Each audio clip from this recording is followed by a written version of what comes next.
¿Qué tal? ¿Cómo están, amigos? Doctor Manuel Afresco, ¿cómo está usted? Muy buenos días a la audiencia.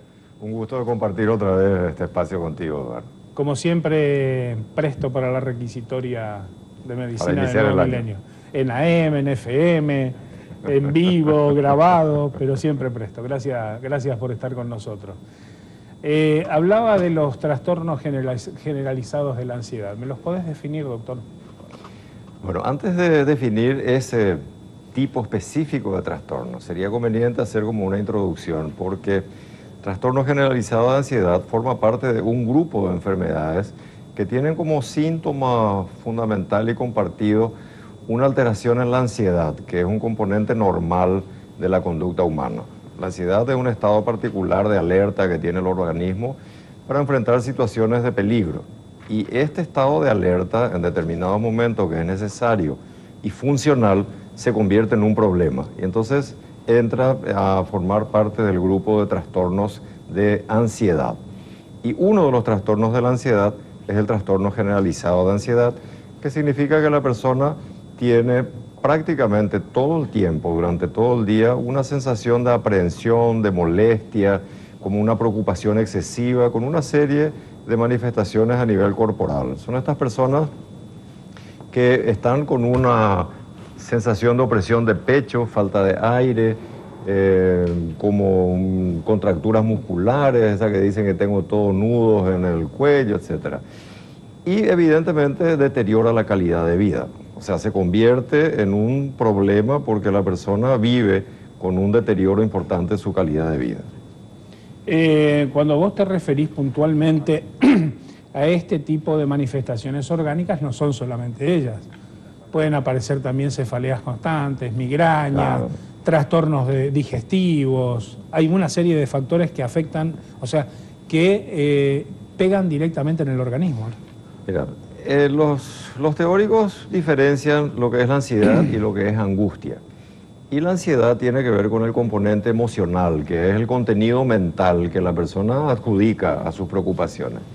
Y la angustia es el componente físico, que tiene que ver con esta parte psíquica, ¿verdad? Y entonces la capacidad que tenemos los seres humanos de manifestar a nivel corporal es múltiple. Entonces también aparecen una serie de síntomas que son síntomas corporales como los que está citando.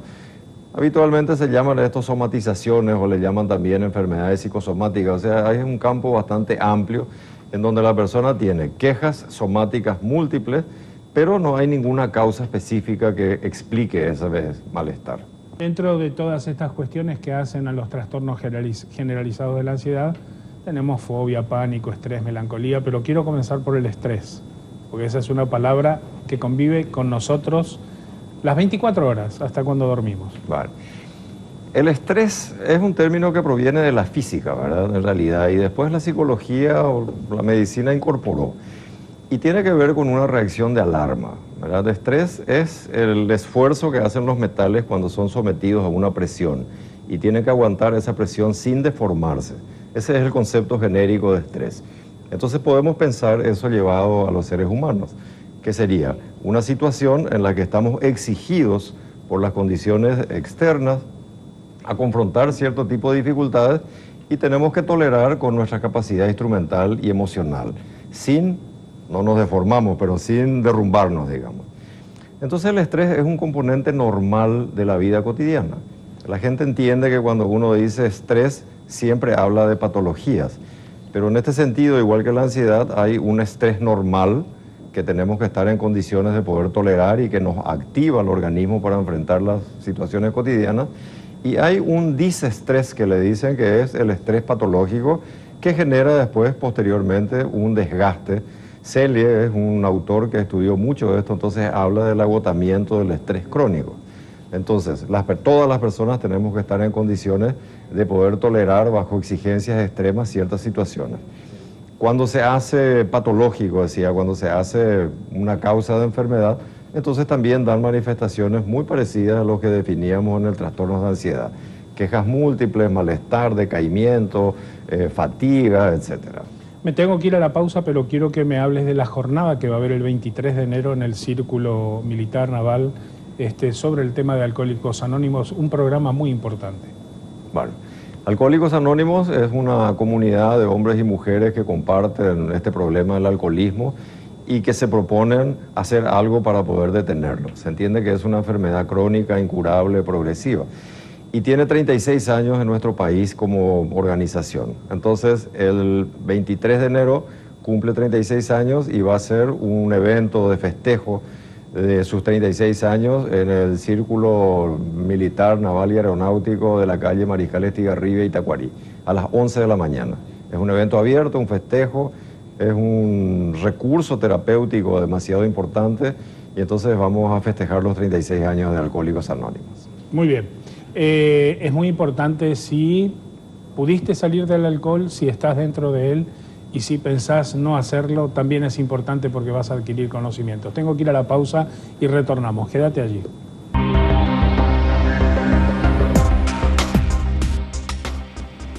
Doctor Manuel Fresco, fobia y pánico. ¿Es lo mismo? ¿No es lo mismo? Vale. Estas dos enfermedades, que son también trastornos, forman parte de este grupo que decíamos trastornos de la ansiedad. La fobia se caracteriza por fundamentalmente la aparición de un miedo irracional y desproporcionado ante cierto tipo de situaciones u objetos. El miedo también es un componente normal de la conducta humana y es también un componente que preserva de alguna manera la sobrevivencia, es decir, la persona que no tiene miedo se expone a riesgos innecesarios. Entonces, igual que la angustia, el miedo puede ser normal o puede ser patológico. Cuando hablamos de fobia, entonces estamos hablando, como decía la definición, en un miedo que es irracional y que es desproporcionado con relación al objeto que uno teme. Por ejemplo, uno puede tener miedo a un sapo, a una víbora, a una cucaracha, y la racionalidad está en la proporción del temor y en que la persona se da cuenta que su miedo es irracional y que es desproporcionado. Esto sirve para diferenciar de los miedos, que también aparecen miedos en algunas enfermedades que son enfermedades psicóticas, es decir, la persona tiene algún trastorno psicótico, está loco o tiene un temor que absolutamente ella no se da cuenta de la irracionalidad. En las fobias, la persona sabe que es irracional. Claustrofobia, que es bastante conocida, una persona tiene miedo de entrar al ascensor, sabe que es un disparate, pero cuando tiene que entrar se angustia, tiene taquicardia, le falta aire, suda, comienza ya a tener esta aprensión, o miedo a volar, o miedo, bueno, hay una serie de temores que tienen que ver con situaciones u objetos. Y por otro lado, el pánico es un temor excesivo, es una crisis que aparece de manera brusca, imprevista, y se caracteriza por una serie de manifestaciones a nivel físico y a nivel emocional. La persona tiene taquicardia, falta de aire, sensación de atragantamiento y tiene una sensación de muerte inminente. Siente que se va a morir. No está desencadenada por un objeto o una situación en particular. Te da, como dice la gente, de onda. Yo estaba bien, estaba cenando, estaba ahí de repente. Ese de repente es muy característico porque es imprevisto. Entonces, eso se repite.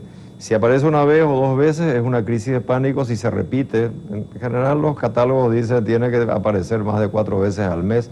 Si se repite con frecuencia, ya es una enfermedad de pánico, que se caracteriza por eso. La persona va a tener a lo largo de su vida estos ataques que le pueden dar de manera imprevista y en el mejor momento de su vida.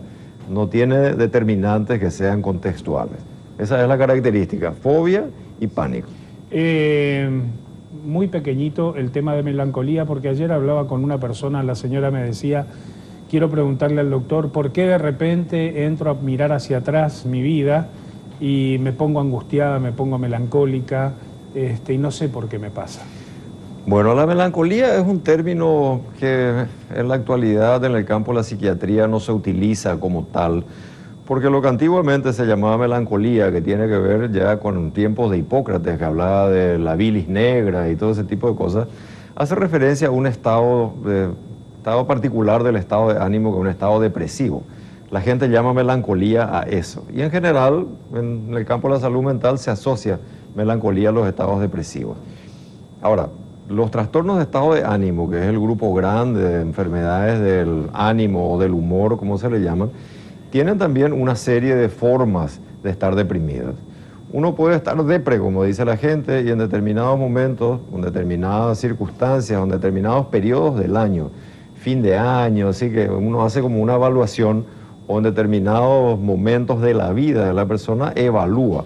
Y si el balance es negativo, entonces uno siente que vivió de balde, como se dice, y entra este sentimiento de tristeza, futilidad, la persona se siente mal. Escribiendo mensajes, ¿cómo se puede controlar la ansiedad? Mi hijo no tolera ruidos como cuando se escribe en computadora o celular, ¿es fobia o es un tipo de autismo? Te voy a preguntar, ¿cómo puedo llevar una vida mentalmente saludable y cómo tratamos todas estas patologías? Bueno, primero, llevar una vida mentalmente saludable es todo un desafío, porque la gente cuida su salud mental cuando la pierde, como en general pasa en el campo de la medicina, ¿verdad? Uno valoriza la salud cuando la perdió. Entonces, el campo de la salud mental significa que las familias y las personas tienen que ser conscientes de la importancia que tienen para generar un estado de bienestar. Y bienestar significa respeto al otro, tolerancia, control de la ira, un balance adecuado de lo que es la autoestima, una valoración personal, es decir, una valoración ecológica. También los conceptos actuales de salud mental tienen que ver con la ecología. Fíjate que estar en relación armónica con el medio ambiente, con uno mismo y con los demás, sería como un desafío. Y el hacer consciente que uno tiene que trabajar para lograrlo es parte del cuidado de la salud mental. Yo no puedo tomar vitaminas para la salud mental, aunque también una buena alimentación forma parte de lo que es estado de bienestar. Y el tema del cuidado cuando aparecen los trastornos mentales. Primera cuestión, no hay que temer a la consulta ni a psicología ni a psiquiatría. La gente no quiere ir hasta ahora muy fácilmente al psiquiatra porque dice no estoy loco, asocia muy rápidamente problemas de salud mental con locura. Y las locuras forman parte de un grupo de trastornos, pero hay otra serie de trastornos que son trastornos de la vida cotidiana, que es la calidad de vida, es la que está en juego, uno vive mal. ¿Y que son limitantes? Es limitante, es deteriorante, uno no disfruta, no puede disfrutar de sus hijos, no puede disfrutar de la pareja, del ocio, y entonces tenemos que pensar, primero, no ser prejuicioso, se tiene que consultar. Cuando alguien piensa que un miembro de la familia o que uno no está bien, no tiene que dudar en ir al profesional o ir a alguien que le pueda orientar. Y por otro lado, en el campo de la salud mental, hay una serie de terapéuticas. Hoy la farmacología está sumamente avanzada, hay psicofármacos que tienen muy pocos efectos colaterales y bien medicados y asociados, entendiendo que el tratamiento tiene que ser integral, no solamente fármacos. Una persona que solamente entiende que su problema emocional es bioquímico está limitando las posibilidades de entender otras cosas que también le pasan, en donde el componente químico es una dimensión del problema tratable con fármacos. Pero también se tiene que tratar, se tiene que abordar esta dimensión subjetiva que es importante. Entonces los tratamientos deben ser integrados. Psicofármacos por un lado, más psicoterapia por otro lado, y algunas veces la necesidad de abordar también la familia. Doctor, quiero agradecerte por haber compartido otro programa más con nosotros, ¿sí? En realidad yo agradezco la posibilidad de compartir estas cosas con tus televidentes que son numerosos. Gracias a vos, gracias a vos. Pequeño corte y retornamos. Gran día para vos y los tuyos.